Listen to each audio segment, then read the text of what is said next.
Olá, bom dia! Nosso último dia dessa série está muito legal porque a gente está trabalhando sobre ciência, religião e aquilo que a gente acredita. E hoje a gente vai falar sobre a criação da mulher. Deus vê que Adão está sozinho, ele tira então parte da sua costela para dizer, você terá parte com ela. Então cria Eva, a mais linda mulher. Agora Adão está adormecido e quando ele acorda, ele olha para Eva e ele fica pensando, como pode Deus ter lido meu pensamento e ter me dado mais do que eu imaginava? Agora ele tem a metade que ele precisava para completar a sua vida. Agora eles se tornam uma só carne, se conhecem e buscam então agora fazer o que é certo. Muitas pessoas acabam olhando Gênesis 1 e Gênesis 2 como criação em duas etapas, mas isso é um erro. Deus criou tudo de uma vez só. Quando você vai em Gênesis 2, Deus não está falando de criação, Ele está falando de genealogia. Ele está falando de uma herança com o homem. Ele não está falando de criação, Ele está falando simplesmente da onde o homem veio, quem ele é e para onde ele vai. E olha que interessante, quando você olha aqui, você vê quando o Senhor fez os céus e a terra, não haviam brotado nem capim nem plantas, pois o Senhor ainda não tinha mandado chuvas, e não havia ninguém que cultivasse a terra. Mas da terra saiu uma corrente de água que regava o chão. Então do pó da terra Deus formou o homem, soprou no seu nariz e ele respirou a vida. E assim se tornou um ser vivente. Depois Deus plantou no jardim, na região do Éden, no leste, ali pôs o ser humano e tudo que ele havia formado. O Senhor fez com que ali crescessem árvores lindas, todos os tipos que davam frutas boas para comer. No meio do jardim ele colocou então a árvore da vida e também a árvore do conhecimento do bem e do mal. No Éden nascia um rio que regava o jardim e saíam dali e se dividia formando 4 rios. O primeiro é o Pison, que rodeava a região Ávila, onde há ouro, e outro na região era puro, e ali também há um perfume raro de pedras preciosas. O segundo rio se chamava Gion, ele dá volume a todas as regiões de Cute.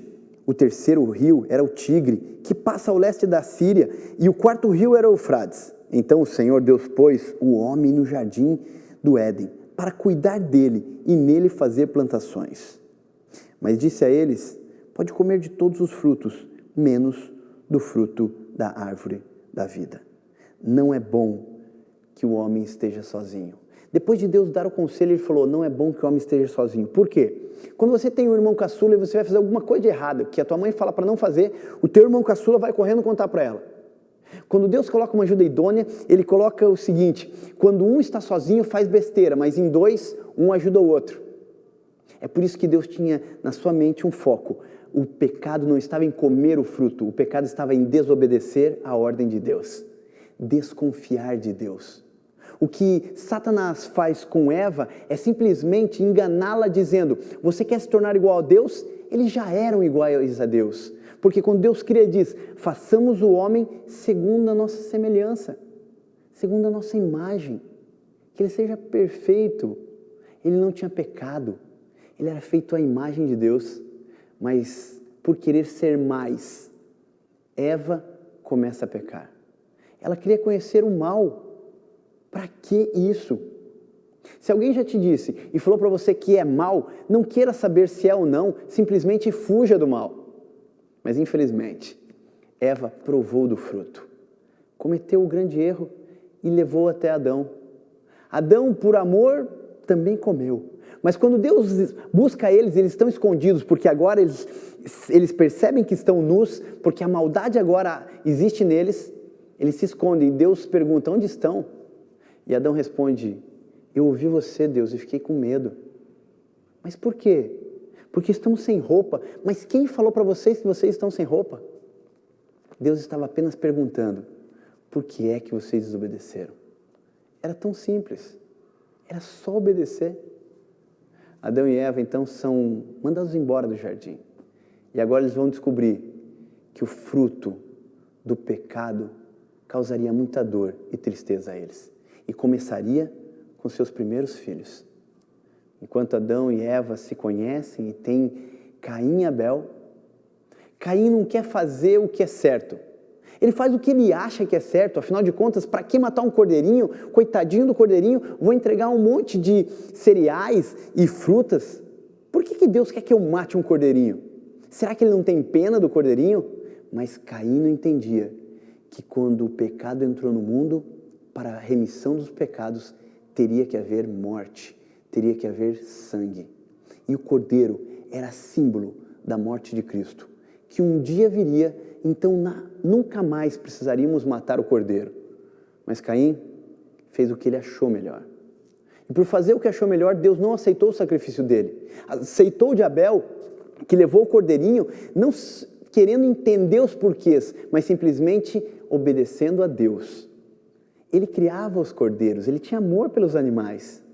Ele não sentia prazer em tirar a vida de nenhum animal, porque para eles era muito estranho. Eles nunca haviam tirado a vida de um animal.